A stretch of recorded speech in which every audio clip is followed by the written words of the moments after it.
Item ಯಾವುದೇ ಇರಲಿ try ಮಾಡಿ ಆಚಿ ಚಿಕನ್ ಮಸಾಲಾ. ಇನ್ನು ಭಟ್ಕಳದಲ್ಲಿ ಮೂರಿನ ಕಟ್ಟೆ ಕಿಚ್ಚು ಜೋರಾಗಿದೆ. ಕಟ್ಟೆ ಪುನರ್ ನಿರ್ಮಾಣಕ್ಕೆ ಅನ್ಯ ಕೋಮಿನ ಸಮುದಾಯ ವಿರೋಧ ವ್ಯಕ್ತಪಡಿಸಿದ್ದು ಕಟ್ಟೆಯನ್ನು ತೆರವುಗೊಳಿಸಿದೆ. ಇದು ಹಿಂದೂ ಸಂಘಟನೆಗಳ ಕಣ್ಣನ್ನ ಕೆಂಪಗಾಗುವಂತೆ ಮಾಡಿದೆ.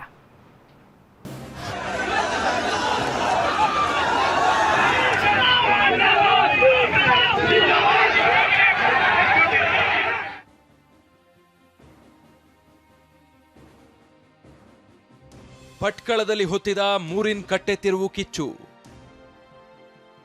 ಹೆಜ್ಜೆ ಹೆಜ್ಜೆಗೂ ಪೊಲೀಸ್ ಭದ್ರತೆ, ಎಲ್ಲೆಡೆ ಅಲರ್ಟ್. ಭಟ್ಕಳದ ರಾಷ್ಟ್ರೀಯ ಹೆದ್ದಾರಿ 66ರ ಬಳಿ ಇರುವ ಮೂರಿನ ಕಟ್ಟೆ ವಿವಾದ ಮತ್ತೆ ಉದ್ವಿಗ್ನಗೊಂಡಿದೆ.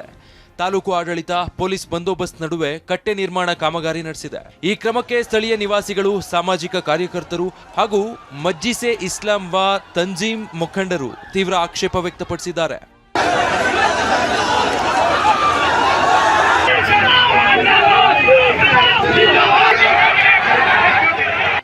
ಪಟ್ಟಣದ ಪ್ರಮುಖ ಭಾಗದಲ್ಲಿರುವ ಮೂರಿನ ಕಟ್ಟೆ ಹಲವು ವರ್ಷಗಳಿಂದ ಧಾರ್ಮಿಕ ಹಾಗೂ ಸಾಮಾಜಿಕ ಸೂಕ್ಷ್ಮತೆಯ ವಿಚಾರವಾಗಿ ಚರ್ಚೆಗೆ ಗ್ರಾಸವಾಗಿತ್ತು.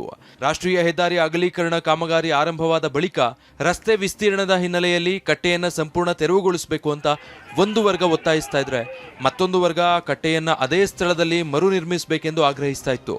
ಈಗ ಮರು ನಿರ್ಮಾಣವಾದ ಬಳಿಕ ಈ ಕಟ್ಟೆಯನ್ನ ಅನ್ಯ ಕೋಮಿನವರು ಧ್ವಂಸಗೊಳಿಸಿದ್ದಾರೆ ಅಂತ ಹಿಂದೂ ಸಂಘಟನೆಗಳು ಆರೋಪ ಮಾಡ್ತಿವೆ. ಈ ಘಟನೆಯನ್ನ ಕಟ್ಟೆ ನಾವೇನು ಕಟ್ಟಿದ್ರು, ಈಗ ಅವರನ್ನ 1,000 ಜನ ಸೇರಿ ಆ ಕಟ್ಟೆಯನ್ನು ತೆರವುಗೊಳಿಸಿದ್ದಾರೆ. ಕಟ್ಟೆಯನ್ನು ತೆರವುಗೊಳಿಸೋದಲ್ಲದೆ ಅಧಿಕಾರಿಗಳ ಮೇಲೂ ಹಲ್ಲೆ ಮಾಡಿದ್ದಾರೆ. ಯಾವ CPI ಮೇಲೆ ಮತ್ತೆ ನಮ್ಮ 2 ಯುವಕರ ಮೇಲೂ ಹಲ್ಲೆ ಮಾಡಿದ್ದಾರೆ. ನಾವು ಈ ದುರಂತ ಒಂದಿಲ್ಲ ಆದರೆ ನಾವು ಅದಕ್ಕೆ ತಕ್ಷಣ ಉತ್ತರ ಕೊಡ್ತಿದ್ರು. ನಾವು ನಾಳೆ ಉತ್ತರ ಕೊಡ್ತೇವೆ, ಅದ್ರಿಗೆ ಮಾತೇ ಇಲ್ಲ.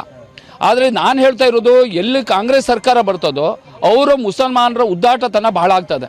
ಅದಕ್ಕಾಗಿ ಕಾಂಗ್ರೆಸ್ ಸರ್ಕಾರಕ್ಕೂ ನಾನು ಎಚ್ಚರಿಕೆ ಕೊಡ್ತಾ ಇದ್ದೇನೆ, ಈ ತಂಜಿಮ್ ಸಂಸ್ಥೆಗೂ ನಾನು ಎಚ್ಚರಿಕೆ ಕೊಡ್ತಾ ಇದ್ದೇನೆ. ನಾವೇನು ಈಗ ಬಳೆ ತೊಟ್ಕೊಳ್ಳಿಲ್ಲ. ಒಂದು ನಮ್ಮ ಅಳಿವು ಉಳಿವಿನ ಪ್ರಶ್ನೆ, ನಮ್ಮ ಸಂಪ್ರದಾಯಕ್ಕೆ ಧಕ್ಕೆ ಆಗಿದೆ. ಒಂದು ಅಧಿಕಾರಿಗಳು ಅದನ್ನು ಸರಿ ಮಾಡಬೇಕು, ಇಲ್ಲಾಂದ್ರೆ ನಾವು ಸರಿ ಮಾಡ್ಕೊಳ್ತೇವೆ. 100 ವರ್ಷಗಳಿಂದ ಧಾರ್ಮಿಕ ಭಾವನೆಯಿಂದ ನಂಬಿಕೊಂಡು ಬಂದಿದ್ದ ಸ್ಥಳವೊಂದನ್ನ ಹೆದ್ದಾರಿಗೋಸ್ಕರ ಬಿಟ್ಟುಕೊಡಲಾಗಿತ್ತು. ಮೂರಿನ ಕಟ್ಟೆಯನ್ನ ಪುನರ್ ನಿರ್ಮಾಣ ಮಾಡಬೇಕು ಅಂತ ಸಂಬಂಧಪಟ್ಟವರಿಗೆ ಹಲವು ಬಾರಿ ಮನವಿ ಮಾಡಿದ್ರೂ ಆಗಿರಲಿಲ್ಲ. ಹೀಗಾಗಿ 100 ಹಿಂದೂ ಕಾರ್ಯಕರ್ತರು ಕಟ್ಟೆ ಪುನರ್ ನಿರ್ಮಾಣಕ್ಕೆ ಮುಂದಾಗಿದ್ದಾರೆ. ಈ ವೇಳೆ ಮುಸ್ಲಿಂ ಮುಖಂಡರು ಆಕ್ಷೇಪ ವ್ಯಕ್ತಪಡಿಸಿದ್ದು ದೊಡ್ಡ ಹೈಡ್ರಾಮಕ್ಕೆ ಸಾಕ್ಷಿಯಾಗಿದೆ. ಇಷ್ಟೇ ಅಲ್ಲ, ರಾತ್ರೋರಾತ್ರಿ ಹೆದ್ದಾರಿಯನ್ನ ಬಂದ್ ಮಾಡಿದ್ದು ದೊಡ್ಡ ಹಂಗಾಮವೇ ನಡೆದು ಹೋಯಿತು. ಕೂಡಲೇ ಸ್ಥಳಕ್ಕೆ Uttara Kannada SP Deepan, DYSP Girish, Udupi SP Hariram Shankar ಭೇಟಿ ನೀಡಿ ಮಾಹಿತಿ ಪಡೆದುಕೊಂಡ್ರು. ಪೊಲೀಸರು ಮಾಹಿತಿ ಪಡಿತಾ ಇರುವಾಗಲೇ ಕೆಲ ಯುವಕರು ಕಟ್ಟೆಯನ್ನ ತೆರವು ಮಾಡಿದ್ದಾರೆ. ಇದರಿಂದಾಗಿ ಭಟ್ಕಳ ನಗರ ಒಂದ್ ರೀತಿ ಬೂದಿ ಮುಚ್ಚಿದ ಕೆಂಡದಂತಿದೆ.